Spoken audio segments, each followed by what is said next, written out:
ఓం శుక్లాంబరధరం విష్ణుం శశివర్ణం చతుర్భుజం ప్రసన్నవదనం ధ్యాయేత్ సర్వవిఘ్నోపశాంతయే అగజానన పద్మార్కం గజాననమహర్నిశం అనేకదంతం భక్తానాం ఏకదంతం ఉపాస్మహేత్.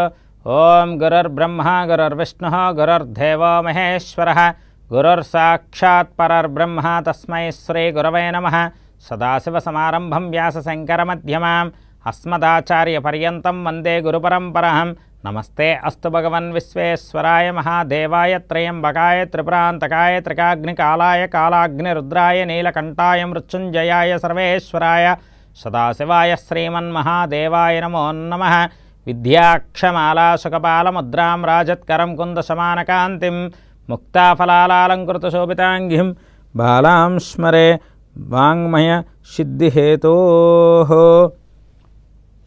ప్రేక్షక వీక్షకులందరికీ ఈ ప్రాతకాలం శుక్రవారం బ్రహ్మవాక్ కార్యక్రమానికి పేరు పేరిన స్వాగతం సుస్వాగతం.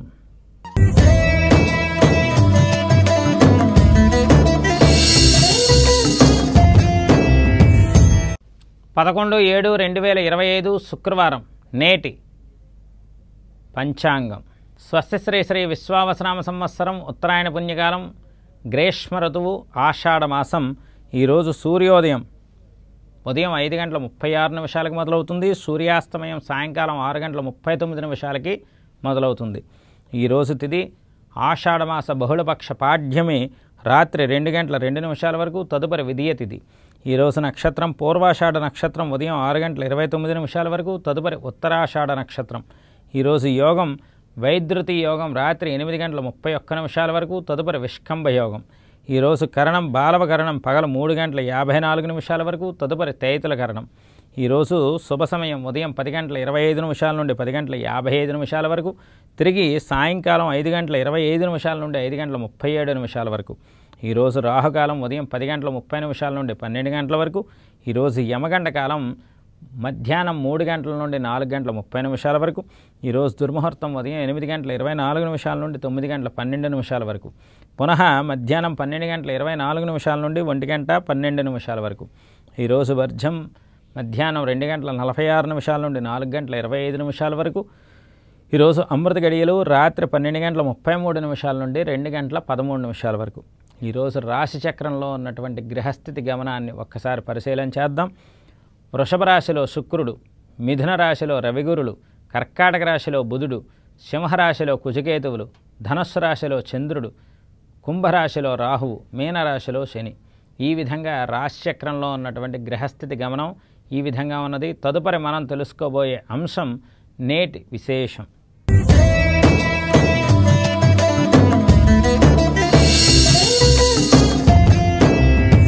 ఓం జాతవేదసే సునమామ సోమమరాతి యతో నిదః నివేదః సనః పరిషత్ దుర్గాని విశ్వన్నానేవ సింధున్ దురదా జగ్నిః తామగ్నివర్ణాం జపసాజ్వలంతీం వైరోచనీం కర్మఫలే జుజుష్టాం దుర్గాం దేవీగుం శరణమహం ప్రపజ్జే శుతరసరసే నమః. కాచాయనాయ విద్మహే వ్యాఘ్రవాహిన్యే చ ధీమహి తన్నో విజయదుర్గ ప్రచోదయాతు. ఓం జై భవానీ జై జై భవానీ. మనకున్నటువంటి సకల దేవతా స్వరూపాల్లో భవానీ అంటే భవుడని ఇంటివాడిగా చేసుకున్నటువంటి ఇల్లాలు. అంటే ఆ యొక్క భవుడు అంటే మన యొక్క జీవన గమన సారంలో తండ్రి స్థానాన్ని ఆక్రమించేటువంటి వ్యక్తి ఎవరు? వాగర్ధాభివ సంవృత్తౌ వాగర్ధ ప్రతిపత్తయే జగతః పితరౌ వందే పార్వతీ పరమేశ్వరౌ.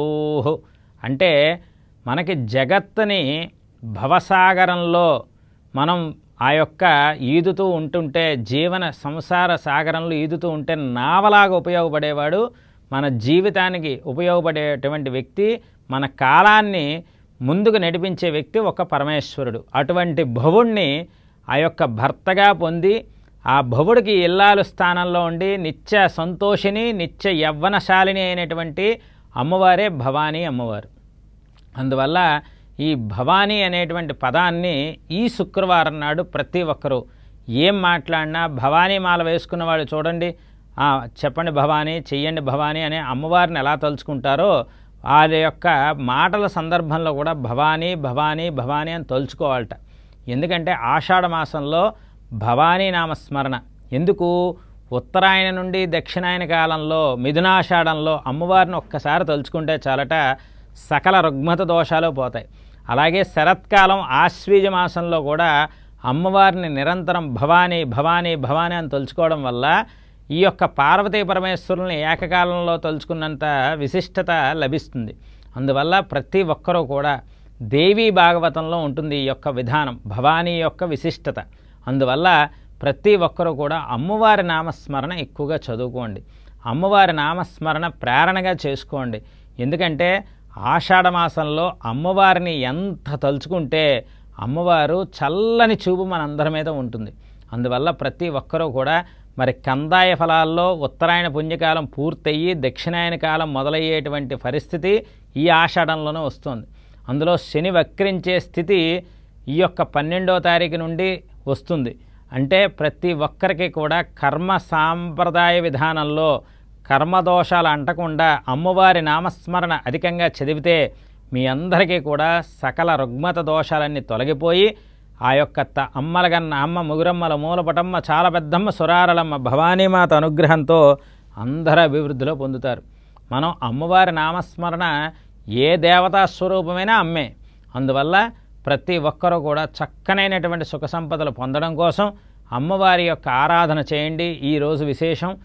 తదుపరి మనం తెలుసుకోబోయే అంశం నేటి గోచార రీత్యా ద్వాదశ రాశుల యొక్క శుభ ఫలితాలు.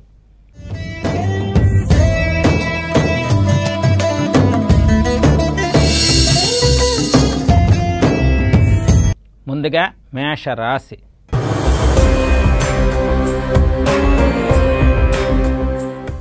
అశ్విని నక్షత్రం 1, 2, 3, 4 పాదాలు, భరణి 1, 2, 3, 4 పాదాలు, కృత్తిక 1వ పాదంలో ఉన్న ఈ యొక్క మేషరాశి జాతకులకి సాధారణం కన్నా కొద్దిగా పరీక్ష మొదలైంది అన్న విధంగా ఉంటుంది. ఏ విషయంలో? కుటుంబ విషయంలో. కుటుంబంలో వీరి మాట చెల్లుబడి అవ్వదు. ఆలోచన ఎలా ఉంటుందంటే, నా మాట ఇదివరకు నా పేరు చెబితేనే నా ముందు నిలబడడానికి భయపడే వ్యక్తి ఈరోజు నన్ను ఎదిరిస్తున్నారా అన్నట్టుగా ఉంటుంది. ముఖ్యంగా ఈ మేషరాశిలో పుట్టినటువంటి ప్రతి ఒక్కరికి కూడా పిల్లల వల్ల కొన్ని సమస్యలు అనుకోకుండా ఏర్పడతాయి. అందువల్ల మీ యొక్క సంతానం మీద చాలా అప్రమత్తమైనటువంటి దృష్టి పెట్టాలి. కుజకేతువులు సంతానంలో ఉన్నటువంటి రుగ్మతల్ని మీకు కనబడేలా చేస్తాయి. అందువల్ల జాగ్రత్త వహిస్తూ మీరు అమ్మవారి యొక్క ఆరాధన చేయండి. సర్వస్వరూపే సర్వేశే సర్వశక్తి సమన్వితే భయేభ్యే స్త్రాహినో దేవి దుర్గాదేవి నమోస్తుతే. ఈ మంత్రాన్ని ఈరోజు ఎక్కువగా చదువుకోండి, శక్తి పుంజుకుంటుంది. తదుపరి మనం తెలుసుకోబోయే రాశి వృషభ రాశి.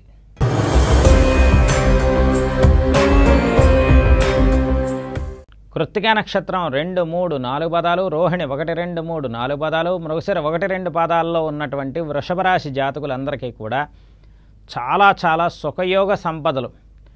వృషభ రాశి వారికి మంచి సంబంధాలు వస్తాయి. అవివాహితులకి శుభప్రదమైన పెళ్ళిళ్ళు రేపు శ్రావణ మాసంలో జరిగినా ఆశ్చర్యపోవడానికి లేదు.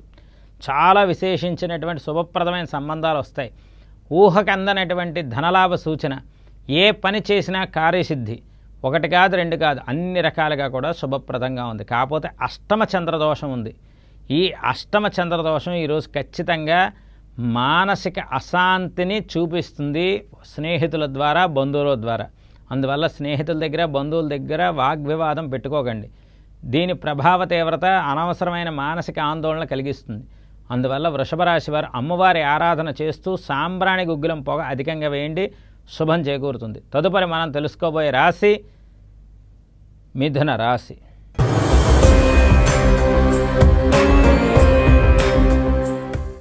మృగశిర నక్షత్రం 3, 4 పాదాలు, ఆరుద్ర 1, 2, 3, 4 పాదాలు, పునర్వసు 1, 2, 3 పాదాల్లో ఉన్న ఈ యొక్క మిథున రాశి జాతకులకి రాశి చక్రంలో రవి ద్వితీయ స్థానంలోకి వెళ్ళే రోజులు వచ్చాయి. చూడండి, ఇక్కడ మిథున రాశి వారికి రాశి చక్రంలో ఉన్న శని ద్వితీయ స్థానం మీద వచ్చేటువంటి రోజులు వచ్చాయి. దశమ కేంద్రంలో ఉన్నటువంటి శని భాగ్యస్థానంలో వచ్చే విధంగా, దృష్టి వచ్చే విధంగా వక్రించే సందర్భాలు వస్తున్నాయి. మళ్ళీ మిథున రాశి వారికి కొన్ని తటస్థమైనటువంటి ఆలోచనలు, తటస్థమైన నిర్ణయాలు, సాహసోపేతమైన నిర్ణయాలు అధికంగా ఉంటాయి. ప్రతి పనిలోని కూడా అవతల వాళ్ళకి ఎంత మంచి చేద్దామన్నా వాళ్ళు మిమ్మల్ని అర్థం చేసుకోకపోవడం మిథున రాశి వారికి కొంచెం బాధ కలిగిస్తుంది. అందువల్ల ఈ యొక్క మిథున రాశి వారు చేసే వృత్తి ఉద్యోగ వ్యాపారాల్లో నిరంతరము శుభం జరగడం కోసం అమ్మవారి యొక్క ఆరాధన చేస్తూ పానకాన్ని నైవేద్యం పెట్టండి. ఈరోజు అన్నింట శుభం చేకూరుతుంది. తదుపరి మనం తెలుసుకోబోయే రాశి కర్కాటక రాశి.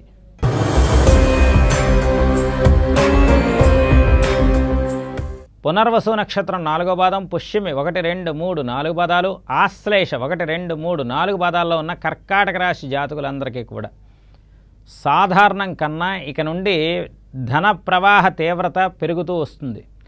ఆలోచన సరళి మారుతుంది. వ్యక్తిగతంగా మీ యొక్క ధోరణి ప్రజల్ని అబ్బురపరుస్తుంది. ముఖ్యంగా అవివాహితులైన స్త్రీ పురుషులకి శుభప్రదమైన సంబంధం దొరికి వివాహానికి సంసిద్ధులవుతారు కర్కాటక రాశి వారు. అందువల్ల ప్రతి ఒక్క కర్కాటక రాశి వారు కూడా అమ్మవారి యొక్క ఆరాధన చేయండి. అష్టమ రాహు దోషం ఉన్నది కావున ఈ శుక్రవారం రాహుకాలం మౌన ప్రదర్శన చేయండి. మౌనంగా ఉండండి. ఉదయం 10:30 నుండి 12 దాకా ఏమీ మాట్లాడకండి, మౌనంగా ఉండండి. చాలా విశేషించి లాభం చేకూరుతుంది. తదుపరి మనం తెలుసుకోబోయే రాశి సింహరాశి.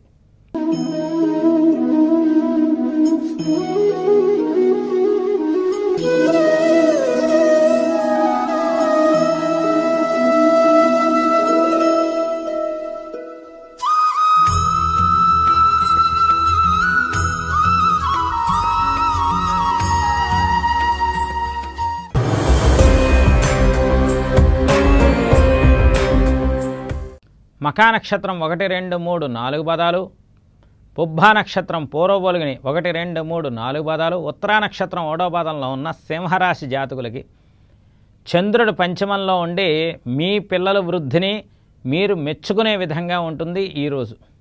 కాకపోతే సప్తమ స్థాన రాహువు మీద మీ రాశిచక్రంలో ఉన్న కుజుడి యొక్క తీవ్రత ఉన్నది కావున శారీరక మానసిక అలసట అధికంగా ఉంటుంది. ఇక రుణాల విషయానికి వస్తే ఏకాదశి గురుడు రుణాలన్నీ తీర్చేస్తారు. అందువల్ల విలువలు పెరుగుతాయి, ఆస్తి పెరుగుతుంది. అలాగే అష్టమ స్థానంలో శని యొక్క తీవ్రత ఉంది కాబట్టి బంధు విరోధం కూడా పెరుగుతుంది. జాగ్రత్తగా ఉండండి. దీనివల్ల మీకు శుభం చేకూరుతుంది.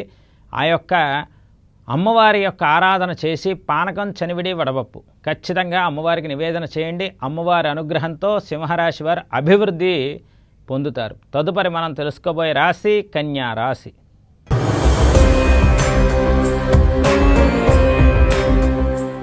ఉత్తరా నక్షత్రం 2, 3, 4 పాదాలు, హస్త 1, 2, 3, 4 పాదాలు, చిత్త 1, 2 పాదాల్లో ఉన్న కన్యా రాశి వారికి కొద్దిగా నిద్రలేమి అనేటువంటి ఇబ్బంది ఎక్కువగా ఉంటుంది.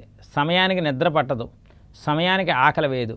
ఏదో తెలియని మానసిక ఆందోళన ఈ కన్యా రాశి వారిని బాగా పట్టి పీడిస్తుంది ఈ శుక్రవారం.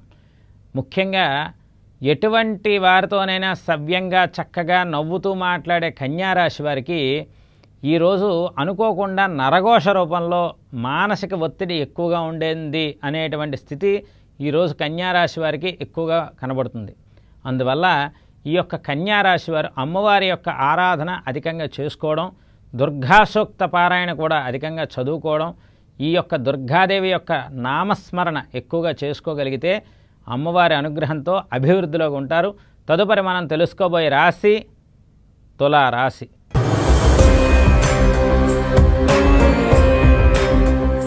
చిత్తా నక్షత్రం 3, 4 పాదాలు, స్వాతి 1, 2, 3, 4 పాదాలు, విశాఖ 1, 2, 3 పాదాల్లో ఉన్న తులారాశి వారికి అద్భుతమైనటువంటి గ్రహమాలిక మిమ్మల్ని అబ్బురపరిచే విధంగా శుభాన్ని, సంకేతాన్ని ఇస్తోంది ఈ యొక్క శుక్రవారం నాడు.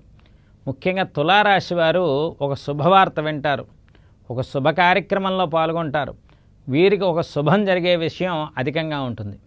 ముఖ్యంగా విద్యార్థులు ఖచ్చితంగా మీ యొక్క తల్లిదండ్రుల పాదపద్మాలకు నమస్కారం చేసి స్కూల్కి వెళ్ళండి, లేకపోతే కాలేజీకి వెళ్ళండి. విద్య మీకు మనస్సుకి ప్రశాంతంగా ఉంటుంది. అలాగే చేసే వృత్తి ఉద్యోగ వ్యాపారాల్లో అమ్మవారి నామస్మరణ అధికంగా చదవండి. చదివితే ఆ అమ్మవారి అనుగ్రహంతో మీరు విజయ సాధనలో ఉంటారు. తదుపరి మనం తెలుసుకోబోయే రాశి వృశ్చిక రాశి. విశాఖ నక్షత్రం 4వ పాదం, అనురాధ 1, 2, 3, 4 పాదాలు, జ్యేష్ఠ 1, 2, 3, 4 పాదాల్లో ఉన్న ఈ యొక్క వృశ్చిక రాశి వారికి చాలా విశేషించినటువంటి రోజులు మంచి జరగడానికి సంబంధించిన మార్గాలు అధికంగా ఉంటాయి. కాకపోతే పరీక్ష కూడా చాలా కఠినంగా ఉంటుంది. ఈ రెండూ కూడా ఏకాంతరంలో ఒకేసారి రావడం వల్ల పరిస్థితులన్నీ కూడా అగమ్యగోచరంగా ఉంటాయి వృశ్చిక రాశి వారికి. కానీ ఇక్కడ వృశ్చిక రాశి వారికి వివాహాది శుభకార్యక్రమాల విషయంలో పెళ్లి కానిటువంటి అవివాహితులు ఎవరైనా ఉంటే మంచి సంబంధం కుదురుతుంది. శుక్రుడి యొక్క దృష్టి మీ రాశి మీద ఉంది కాబట్టి. అలాగే సంతానం కోసం ఎదురు చూస్తున్న వృశ్చిక రాశి వారికి సత్సంతాన యోగం కూడా లభిస్తుంది. ఖచ్చితంగా మీకు మంచి జరిగేటువంటి అవకాశాలు ఈ యొక్క శుక్రవారం శుభవార్త రూపంలో, పిల్లల విషయంలో శుభవార్త రూపంలో రావడానికి అవకాశం అధికంగా ఉంది. దేవీ ఆరాధన, అమ్మవారి యొక్క ఆరాధన అధికంగా చేయడం వల్ల ఖచ్చితమైనటువంటి శుభం చేకూరుతుంది. తదుపరి మనం తెలుసుకోబోయే రాశి ధనుర్రాశి.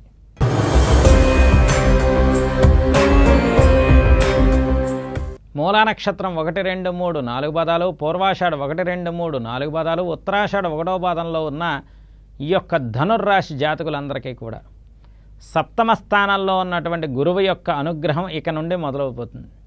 ప్రతి పనిలో విజయం, ఏ పని తలపెట్టినా శుభం, పట్టిందల్లా బంగారం. ఇలా 1 కాదు 2 కాదు, పరీక్షలన్నీ తొలగిపోయి ఆలోచన శరల్లో మార్పు వచ్చి మీ కుటుంబంలో మీరు ఉన్నత శ్రేణిలో వెళ్ళేటువంటి యోగం అధికంగా ఉండే రోజులు ఈ యొక్క ధనుర్రాశి వారికి ఈ రోజు నుండి ఉన్నాయి. అందువల్ల చేసే వృత్తి ఉద్యోగ వ్యాపారాల్లో అభివృద్ధి కోసం అమ్మవారి ఆరాధన చేస్తూ పానకం చనివిడి వడపప్పుని నైవేద్యం పెట్టండి. ఖచ్చితంగా శుభం చేకూరుతుంది. తదుపరి మనం తెలుసుకోబోయే రాశి మకర రాశి.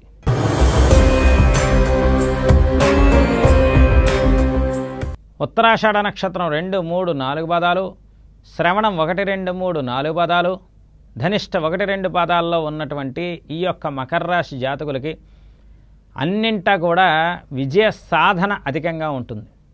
ప్రతి పనిలోని విజయ సాధన వీళ్ళని ఇబ్బంది లేకుండా ముందుకు నడిపిస్తుంది. చంద్రుడి యొక్క కోణం తగ్గుముఖం బట్టి రాశిచక్రంలోకి వస్తున్న వేళ చాలా విశేషించి వీరి యొక్క అనుగ్రహం ఈ మకర రాశి వారికి గ్రహానుకూల్యత అధికంగా ఉంటుంది. చంద్రబలంతో దూసుకుపోతారు ఇక నుండి. అందువల్ల మకర రాశి వారు ఈరోజు వృత్తి ఉద్యోగ వ్యాపారాల్లో అభివృద్ధి కోసం అమ్మవారి ఆరాధన చేస్తూ రాహుకాలంలో మౌనంగా ఉండండి, కలిసి వస్తుంది. తదుపరి మనం తెలుసుకోబోయే రాశి కుంభరాశి.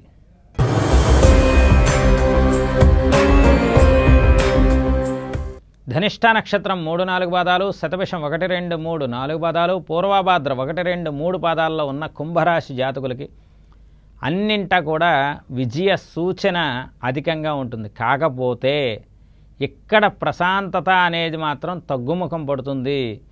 ప్రతి విషయంలో పని ఒత్తిడి అధికంగా ఉంటుంది. ముఖ్యంగా మాతృవర్గరీత్యా మీ యొక్క తల్లిగారి ఆరోగ్యానికి ఇబ్బంది వస్తుంది, జాగ్రత్త వహించండి. మాతృవర్గరీత్యా ఉన్న బంధువులతో విరోధం వస్తుంది. అందువల్ల కుంభరాశి వారు అమ్మవారి యొక్క ఆరాధన చేయడం, రాహుకాలంలో దుర్గాదేవి ఆరాధన చేయడం, మౌనంగా ఉండడం ఇత్యాదివన్నీ మీరు చేసుకోగలిగితే ఖచ్చితంగా కుంభరాశి వారికి శుభం చేకూరుతుంది.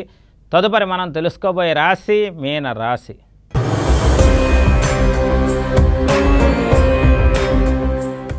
పూర్వభాద్ర నక్షత్రం 4వ పాదం, ఉత్తరాభాద్ర 1, 2, 3, 4 పాదాలు, రేవతి 1, 2, 3, 4 పాదాల్లో ఉన్న మీనరాశి వారికి చంద్రబలం నిరంతర సాధన యోగానికి, మానసికంగా ఉన్నటువంటి ప్రతి సమస్య పరిష్కార మార్గానికి ఉపయోగపడుతుంది. అందువల్ల గ్రహాలన్నీ కూడా మీనరాశి వారికి ఒక్కొక్కటి కలిసి వచ్చే రోజులు వచ్చాయి. ముఖ్యంగా కుటుంబంలో ఉన్నటువంటి ప్రతి పరిస్థితి కూడా చక్కబడుతుంది. ఆలోచన ధోరణి మార్పు వస్తుంది, పని ఒత్తిడి తగ్గుతుంది.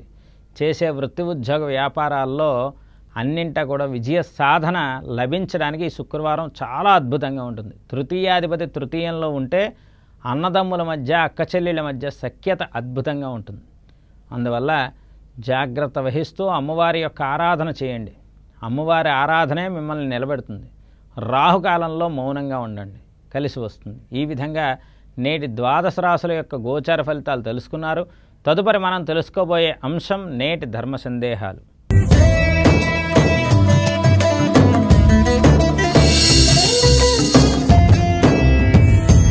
ఓం దుర్గమేదుస్తరే కార్యే భయదుఃఖ వినాశినీం పూజయామి సదా భక్త్యాం దుర్గాం దుర్గార్తినాశినీం. ఓం శ్రీ జై జై భవానీ, జై దుర్గా భవానీ. ప్రతి ఒక్కరికి కూడా కర్మస్థానమే మన జీవితానికి నాంది. అందువల్ల ప్రతి ఒక్కరూ కూడా మీరు 10 మందికి మంచి చేశారనుకోండి, ఆ కర్మ శుద్ధి జరిగి ఆ 10 మంది కూడా మీకు మంచి చేసే స్థితి ఇస్తుంది. అందుకే వయసులో ఉండగానే నలుగురికి సహాయం చేయనైనా వయసు వెళ్ళాక ఆ నలుగురే నిన్ను అన్ని రకాలుగా సేవ చేస్తారు అని పెద్దలు ఎందుకనేవారంటే, మనం ఎప్పుడూ కూడా భక్తి మార్గంలో ఉండడం అనేది మనం చేసుకున్న అదృష్టంగా భావించాలి. ఒక్క విషయం చెప్తాను వినండి. ఏదైతే పళ్ళ చెట్టు చక్కని మామిడి పళ్ళు కాస్తూ బత్తాయి పళ్ళు కాస్తూ ఒక పళ్ళ చెట్టు ఉందనుకోండి, దానికే రాయి దెబ్బలు తగులుతాయి. అదే మౌడివారిన చెట్టు ఉందనుకోండి, దాని దగ్గరికి ఎవరూ వెళ్ళరు. భక్తి ఉన్నవాడి దగ్గరే పరీక్షలు దేవతలు అధికంగా చేస్తారు, గ్రహాలు అధికంగా చేస్తాయి. కానీ విజయం అనేది ఆ భక్తి ఉన్నవాడికే ఇస్తాయి. అందువల్ల అమ్మవారి ఆరాధన చేసేవాళ్ళు కానీ, దేవతార్చన విధి విధానం చేసేవాళ్ళు కానీ, అలాగే గురుదేవతల ఆరాధన చేసేవారు కానీ, ఏ దేవుడి ఆరాధన చేసినా కూడా నిరంతరము భక్తిగా ఉదయం సాయంకాలం దీపం పెట్టుకుని మౌనంగా ఉంటూ మీ పని మీరు చేసుకున్నా కూడా విమర్శకులు సైతం ఉన్నటువంటి దోషాలు ఉన్నాయని చాలామంది అంటుంటారు. కారణం ఏంటంటే భక్తి ఉన్న చోట మనకి ముక్తి లభిస్తుంది, భక్తి ఉన్న చోట పరీక్ష ఉంటుంది, భక్తి ఉన్న చోట ఉన్న పరీక్ష నెగ్గితే విజయం మీతో పాటు 3 తరాలు అంటే మీరు, మీ పిల్లలు, మీ మనవాళ్ళు 3 తరాలు కాచి ఆ యొక్క పుణ్యఫలం వల్ల నిరంతరము కూడా దైవ సాన్నిధ్యాన్ని దైవోపాసనని చేసే శక్తిని ఇస్తుంది. అందుకే పూర్వం పెద్దలు అంటుండేవారు, తల్లిదండ్రులు చేసిన పుణ్యం బిడ్డలకు వస్తుందని. ఎందుకన్నారంటే ఆ తల్లిదండ్రులు చేసిన తీర్థయాత్రలు కావచ్చు, దానాలు కావచ్చు, దేవాలయాలు కట్టడం కావచ్చు, అవన్నీ కూడా పిల్లలకి ఒక సంరక్షణ గోడలా ఉపయోగపడతాయి భవిష్యత్తుకి. అందువల్ల ప్రతి ఒక్కరూ కూడా దేవీ ఆరాధన చేయండి. ఈరోజు అమ్మవారి యొక్క ఆరాధన చేయండి, అమ్మవారి మంత్రాన్ని అధికంగా పఠించండి, అమ్మవారికి నైవేద్యం పెట్టండి. ఆషాఢ మాసంలో ఇంకా బహుళపక్షం మొదలైంది. ఈ అమావాస్య వచ్చిన 15 రోజులు కూడా ప్రతి ఒక్కరూ గ్రామదేవతల ఆలయానికి వెళ్ళి గ్రామదేవతలకు నైవేద్యాలు పెట్టుకోవడం వల్ల అందరికీ కూడా సంరక్షణ అనేది ఖచ్చితంగా జరుగుతుంది. ఈ విధంగా నేటి బ్రహ్మవాక్ కార్యక్రమాన్ని ముగిస్తూ రేపు శనివారం మనందరికీ ఇష్టమైనటువంటి దైవం మన కలియుగ వెంకట అధినాయకుడైనటువంటి స్వామి వెంకటేశ్వర స్వామి వైభవాన్ని రేపు బ్రహ్మవాక్ కార్యక్రమంలో చెప్పుకుంటూ అందరూ కూడా సుభిక్షంగా ఉండాలని మనసవాచ కోరుకుంటూ సర్వే జనా సుఖినో భవంతు. స్వస్తి.